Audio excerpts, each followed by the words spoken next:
Hello and welcome to Akathisia Stories, a podcast co-production of MIST and Studio C. MIST, the Medication-Induced Suicide Prevention and Education Foundation in memory of Stuart Dolan, is a unique, nonprofit organization dedicated to honoring the memory of Stuart and other victims of akathisia by raising awareness and educating the public about the dangers of akathisia. MIST aims to ensure that people suffering from akathisia's symptoms are accurately diagnosed so that needless deaths are prevented. The foundation advocates truth in disclosure, honesty in reporting, and legitimate drug trials. On this episode, we hear from Angela Peacock. At age 18, Angela went into the United States Army, where she rose to the rank of sergeant. 5 years into her service, the U.S. invaded Iraq and Angela was deployed to Baghdad. For a variety of reasons, the deployment took a physical and mental toll on her, and within 6 months, she was medevaced out of Iraq to recover in Germany. A day after her evacuation, one of the soldiers in the platoon was badly injured, requiring medical assistance in the same military hospital where she was recovering. And he was clearly traumatized, and it had just happened 48 hours prior. I don't know how to explain it. I just felt out of control. I didn't know what to say. I didn't know how to handle it. I just said, okay, I can't hear anymore. I got to go. And I just walked out of his room and I walked down the hall, and I didn't have anything in my mind at that point to go get help. I just saw the sign. It said psychiatry, arrow. I was like, I need to talk to somebody right now. And I just walked straight into the office and I was like, my soldier just told me what happened. I don't know what to do. I'm having a hard time as it is, readjusting to Iraq or back to Germany. I feel like I almost died. And then the answer was, here's a prescription. We'll have Angela's full story in a moment. September 20th is International Akathisia Awareness Day and an excellent opportunity to talk with friends and family about prescription drugs that can cause akathisia and other severe psychiatric side effects. September is also Suicide Awareness Month, and MIST calls on mental health and suicide prevention organizations to take akathisia out of the darkness and save lives. Now open at 1707 Central Street in Evanston, Illinois, Studio C is a creative workspace available by the hour. Gather around our mid-sized ping-pong table for your next client meeting, video conference, or table read. Record a podcast episode, teach your InDesign or drawing students, or convert the space for a book signing, video screening, photo shoot, or weekend trunk show. Just a few of the ways that you can get creative at Studio C. Visit studiocchicago.com for more information. Angela Peacock is a former U.S. Army sergeant and subject of the documentary film Medicating Normal. Diagnosed with PTSD after one deployment to Iraq in 2003, she was over-medicated for it for over a decade and a half. She suffered from akathisia during a medically supervised taper and during withdrawal. Angie is part of the Medicating Normal outreach team, having already facilitated more than 150 post-screening panel discussions with communities worldwide. Her past roles include Veterans of Foreign Wars Legislative Fellow, Wounded Warrior Project Courage Award recipient, and finalist for Student Veteran of the Year with Student Veterans of America. She is a mental health advocate, writer, and YouTube creator who travels in her camper van across the United States with her service dog, Raider, in an effort to improve the mental health care system for veterans and civilians alike. Before we get to my interview with Angela, we're going to hear an excerpt from the 2019 documentary, Medicating Normal. In it, you'll hear Angela in an on-screen consultation with military psychologist Mary Neal Featon, who in the second part of the excerpt is leading a PTSD workshop that includes Angela as one of the attendees. Like, I feel like I'm waking up from a nightmare. Like, what the just happened to my life? You lost years of your life, you lost your career. There's just so many things that are losses in here. That's part of the situation that we're in right now as a culture, is that if you run to the doctor and cry about this, they're gonna say, oh, you have major depression, and you're gonna stick you on the next pill. Not one thing in the DSM-5, the Diagnostic and Statistics Manual, the 5th edition, the Bible of Psychiatry, not one thing in there is isolated by science. There's no physical findings. There's no PET scan. There's no MRI. There's no blood test. There's just behavior that has been described by psychiatry and labeled aberrant, and they set a cutoff, and then they voted into this book. The power that I had as a military psychologist to say, you are not normal. I could destroy your career. I can send you home. I can label you with something that you can never overcome. My thanks to the filmmakers for the use of that clip. You can stream the full documentary at medicatingnormal.com. Now, here's my interview with Angela Peacock. Will you begin by talking about the sense of self that you had prior to being medicated? In our previous conversation, you told me that you were happy and energetic and good at your job, and that you had thrived in high school. So in high school, I played a lot of sports. I was in all the leadership clubs. I did student council, Amnesty International. I was always engaged in a lot of activities, sports, always in good health, cheery, lots of friends, things to do on the weekends. And the military was much the same. I was really good at my job. I was physically active, physically fit. You know, I had a boyfriend. We would take weekend trips to the beach. How old were you when you went into the military? Were you 18? I went in at 18 and came out at 24. And why did you go into the military? This was during the high point of the Iraq War. Oh, no, I went in 1998, about 6 months after I graduated high school. And it was a couple of things. It was my grandparents were both in World War II. My grandma was a air traffic controller. My grandfather did sheet metal work for all the aircraft in the Air Force. So it was kind of like a family tradition. And I was the oldest granddaughter.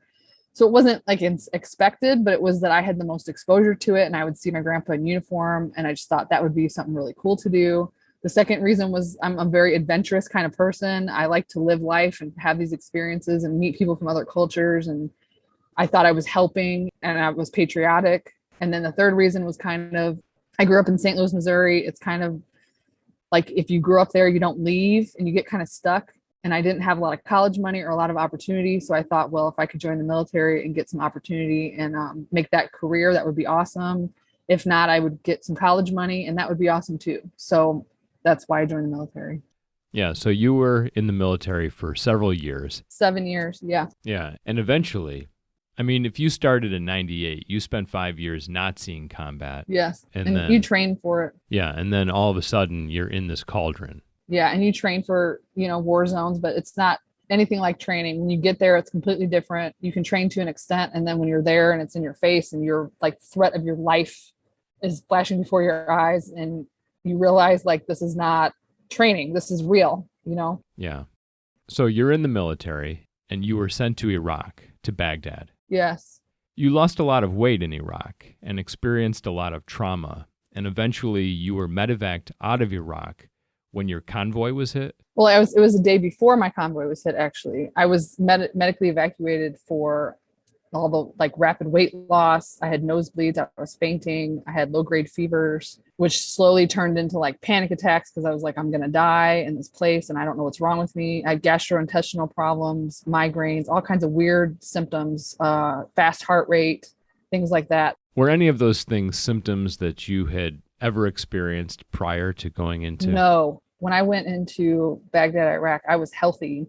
I was just promoted to sergeant. I led a bunch of soldiers. I had lots of awards. I was completely healthy, 100% healthy. You can't even enter a war zone without passing what's called a pre-deployment screening. So you go through this whole physical, you get all your immunizations, you go to the doctor, you have a checkup, they run blood work, everything. I was completely normal going into Iraq. And then I quickly deteriorated very quick. And I think it was a mixture between like lots of vaccines, lots of anti-malarial drugs that we were given, birth control shot I was given, environmental hazards, burn pits, just germs that my body wasn't used to. I drank water that it was probably not as safe, but when it's 130 degrees and there's no water and they give you the water that you're supposed to drink, you drink it.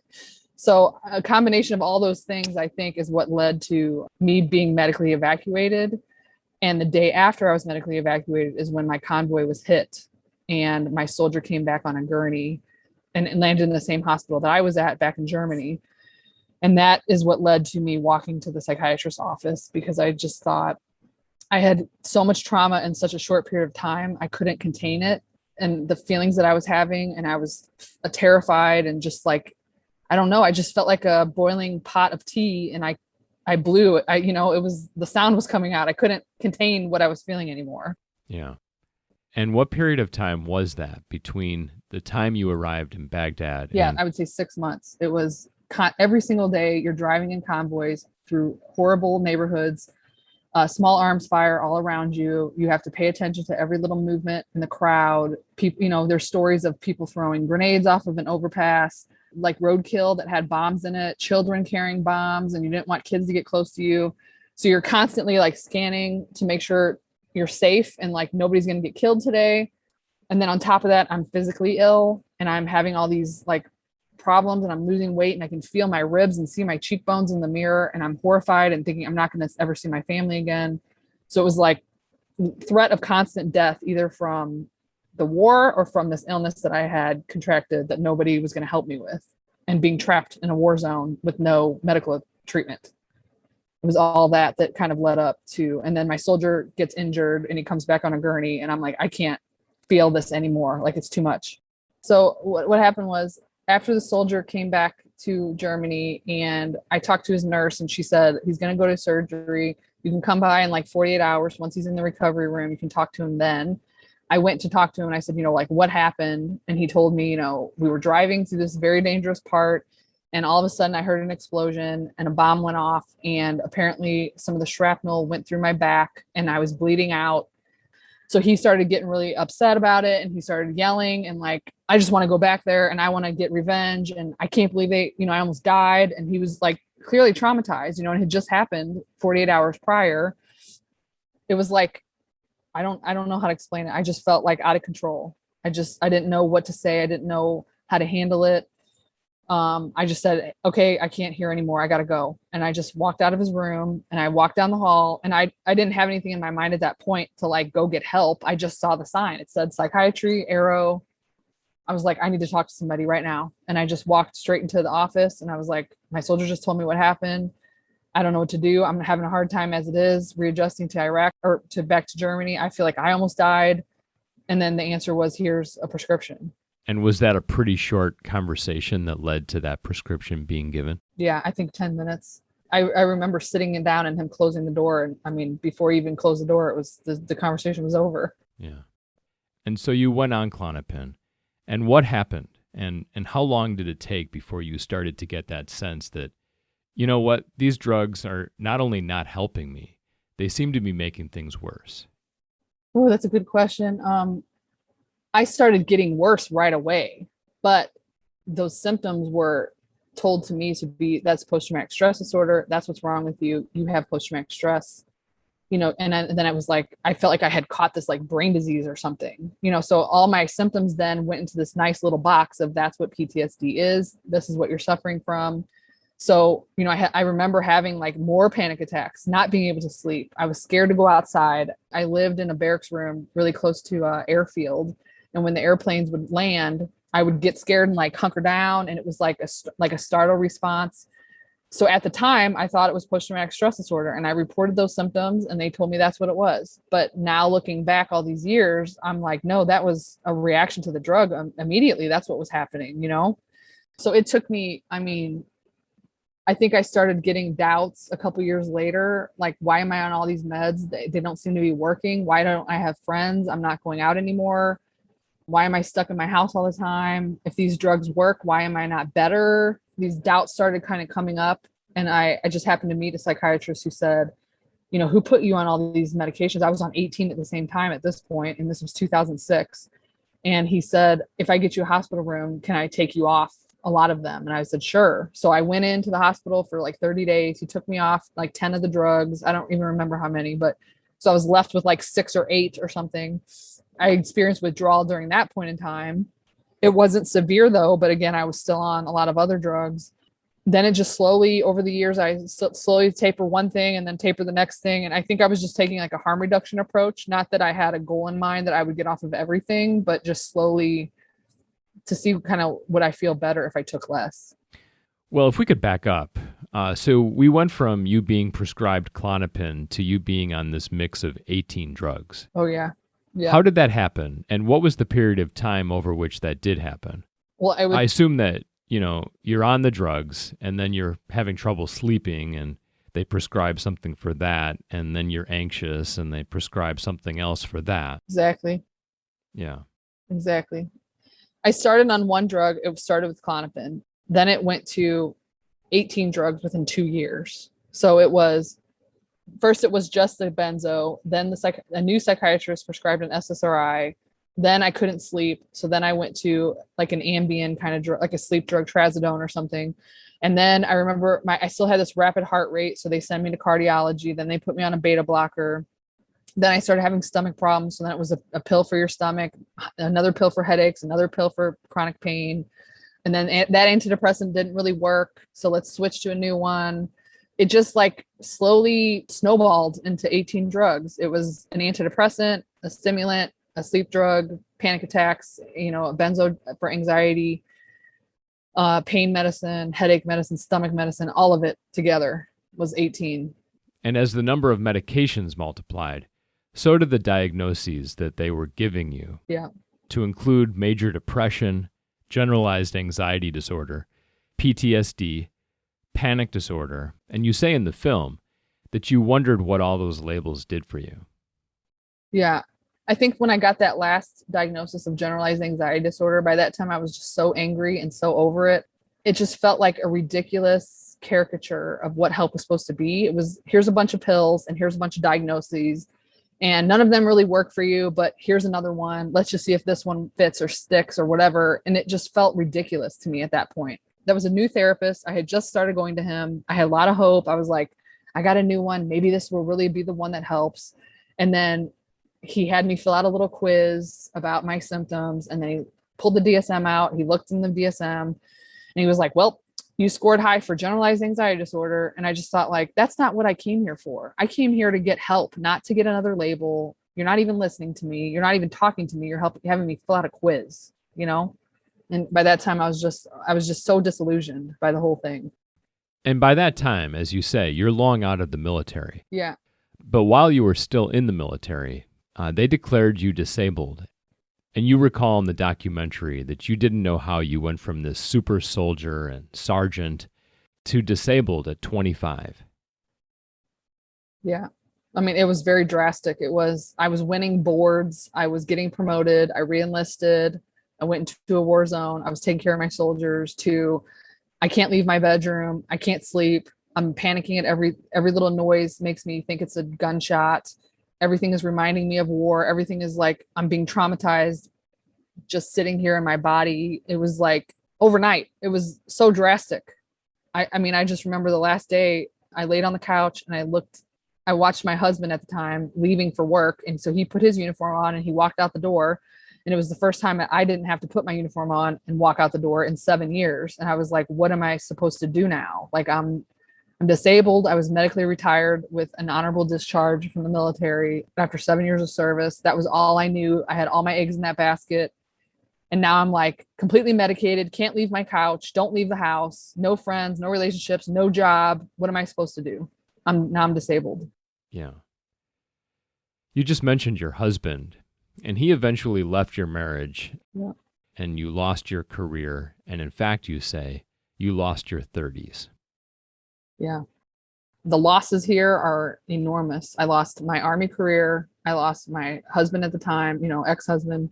I lost many relationships, like all my high school friends. I really broke contact with them because I'd been away for so long.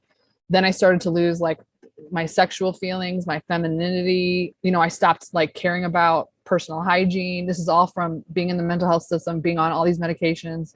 I stopped leaving the house, disengaged from my community, my family. I stopped like talking to my sisters and brothers, like everything. I was just this person that lived in a house, that read books and watched TV all day, and chased, doctors and therapists, and told people what was wrong with me all the time, and got new prescriptions all the time. And I just did what I was told. That's what I thought I was supposed to do, and I thought these people are going to help me and I'm going to get my life back. And I mean, looking back on it, it's a blur. I'm like, what did I do for 10 years? I don't even remember. I can't even remember. There's no memory there. And then as I slowly started coming off the drugs, I start like waking up, like, wait a minute, like, why don't I have friends? It's been 10 years. I've been home for 10 years and I don't know anybody in St. Louis. Like, I don't understand what happened to my life, Yeah. You've also said that the drugs made you feel numbed and anxious and depressed, but never happy, grateful, or loving. No, like I had friends that would say, Angie, you just need to do a gratitude journal. And I would try and try and try. And it's like, I could not even feel that emotion. I don't know what that feeling feels like. I'm trying to pull it up. I'm really trying to be grateful. Even when I would like calm myself down or something, I would look for it. Like, is there any gratitude in there? Like nothing. I didn't have any happy feelings. It was always like depression, anxiety, sadness, grief, panic, fear. Those were all the emotions that I had. And I remember telling a psychiatrist about that. And she was like, oh, that's just your PTSD. You're cut off from other people. You don't have sexual feelings. That's your trauma. It was never the drug could be causing this, or the cocktails of drugs you're on could be the cause. So you eventually were off all of these drugs through a long process of tapering, and then the sort of combination of tapering and cold turkey created a lot of new symptoms for you. And some of those would probably be categorized as more psychotic. Yeah. In fact, you describe it as chemical mental torture. Yeah. So I tapered for many years, always under the medical supervision. And then I had one drug left, and that was a benzodiazepine called lorazepam. The brand name is Ativan. So as I tapered lower and lower on that, I started getting more anxiety. I started having like these seizure-like episodes where my body would just like jerk and my arms would fly out like a snow angel or something. Like, I would get blood pressure spikes. I'd get like periods of vertigo where the entire room was spinning. All these physical weird symptoms, pain in my spine. I couldn't sit down for about 2 years, like on a toilet. My spine hurt so bad. It was like this burning, and any little bend in my spine would cause it to just excruciating. So I started seeking out doctors, getting all this medical testing. They couldn't find anything wrong with me. And I didn't know it was the drug, I didn't know it was like, could be symptoms of tolerance. As I was getting lower, these withdrawal symptoms were peaking out. I had no idea about any of this. No doctor recognized that. So then there came a period where I got down to like 1 milligram of Ativan, and I started getting suicidal thoughts. And then the suicidal thoughts turned into like this urges where I felt like I was going to do it and I wouldn't have any control over my body. So one day I was in the kitchen chopping carrots. I was making pot roast or something. And I just had this undescribable urge to stab myself in the stomach. And that had never happened to me before. And for me to have this thought about a knife going through my stomach, it scared me so bad, because I was like, this is not of me. Like, this is not something that I would think about, So I drove myself to the hospital and voluntarily was admitted. And then when I got to see the doctor the next day, I said, obviously this anti-anxiety medication isn't working, because I have more anxiety than I've ever had in my entire life. And now I'm suicidal on top of it. So can you just take me off of it? And so they obliged, and they cold turkeyed me at that point. And that's when a few days later, I was discharged. I went back home, and it was like the gates of hell opened. First, it started with like these weird sensations in my calf muscles, like little pinpricks, like shocks. And then my blood pressure went up. I was sensitive to light, sensitive to touch. My skin hurt. And then it was adrenaline, like full on, like somebody was going to throw me out of a skydive. I'm going skydiving out of an airplane without a parachute at gunpoint. It was just incredible amount of fear that I did not even know existed on this plane of existence. I don't know. It was like, I felt like I could rip my skin off and go running down the street and run a marathon. It was like undescribable torture. And that's the way that word isn't even strong enough. Then I started having like, I guess you would call psychotic thoughts about, I would see like bloody images in my mind of me being hurt, of my family being hurt, of my niece and her school and things happening and shootings and school shootings. And I was like, oh my God, is like, why am I thinking these things? And then the thoughts themselves would scare me. And so then I would have like a spike of adrenaline because I was scared. Like, why are you thinking about these things? Stop, And then because I would have that spike of adrenaline, then I would think, oh my God, are you going to be the one that does it? And I was like, no, I don't want to do anything like that to anybody's kids. This is my niece. I love her. I just want to drive her to school. Why am I thinking all this stuff? I was like, only by the grit of my own teeth. And the reason that I knew that it was the drug that did this, that is the only reason nothing bad ever happened, I think, is I had just enough sanity in me to hold on to reality 1%. And that kept me from anything bad happening, either killing myself or harming somebody else. And I got through by the skin of my teeth, 1 second at a time. I swear to God, because it was the scariest thing I've ever been through. And speaking of which, that lasted about 2 years. And was it relentless around the clock? Around the clock. I mean, the first 11 months, I didn't sleep more than 2 hours. It was constant suicidal, homicidal, psychotic thoughts, images, things like kill yourself, you're going to die, you're having a stroke, you're having a seizure, like constant repeating in my head, combined with that undescribable, like a pressure inside my body trying to push its way out, combined with being on fire with pure fear and adrenaline and needing to run, or I did everything except pace. I had the feeling that I needed to pace, but it never, I remember thinking, Angie, if you start pacing, you're not going to stop. I have no idea what that means, but I had everything else that is characterized as akathisia except that, the walking part, and I was just terrified. And you said that at the time, you didn't have that in your vocabulary. No. The term akathisia. I didn't know what that was.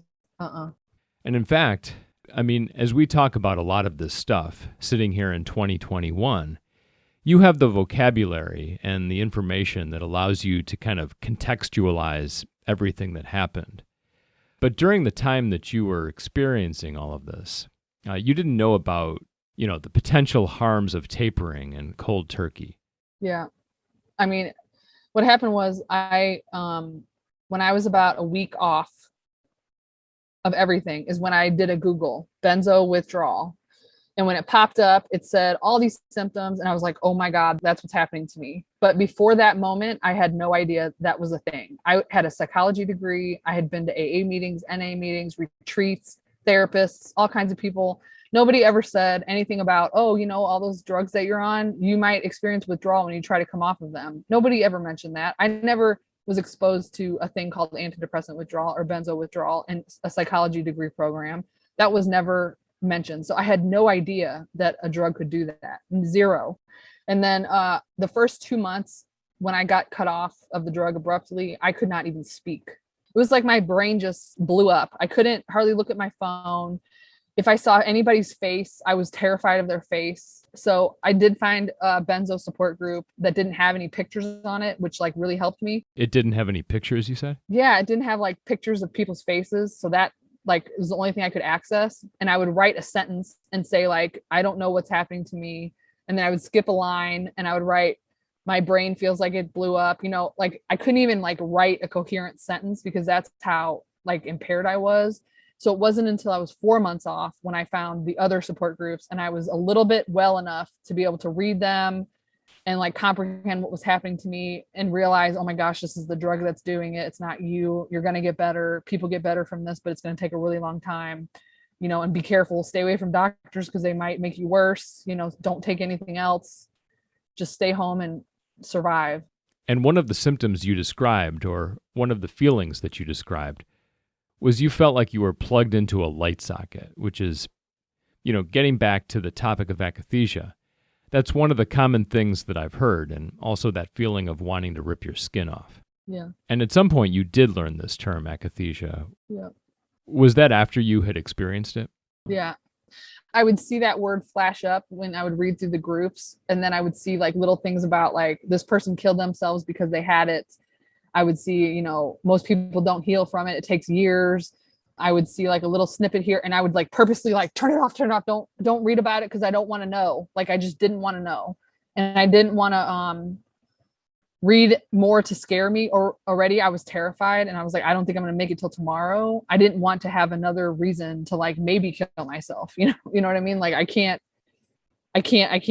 want to know. I don't want to know. And then when Wendy Dolan came to our film screening, it was July 2019, and we were in Chicago, and Wendy Dolan of Mist came, and she stood up and said, why didn't you all mention Akathisia in the film? This is when she came to the Medicaid normal screening, and she said, why didn't you mention Akathisia? That's what you and Dave were suffering from.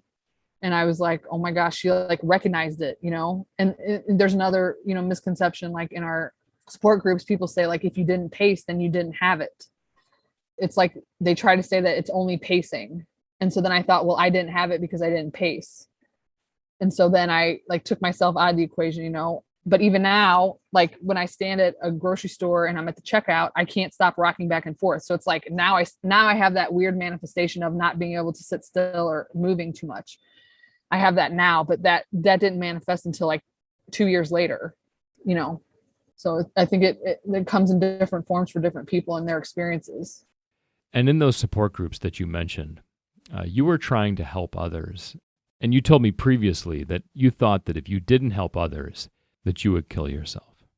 Yeah, it really was a big distraction to just read all day long. I literally would lay on my phone underneath the blanket and try to focus all of my attention as much as I could just on the words I was reading and all these on the people that I was talking to. And, sometimes I needed help. Like I couldn't go grocery shopping because I was filled with that terror and that pain in my body. And I just I couldn't even get in the car to drive down the street. I was like, just out of my mind.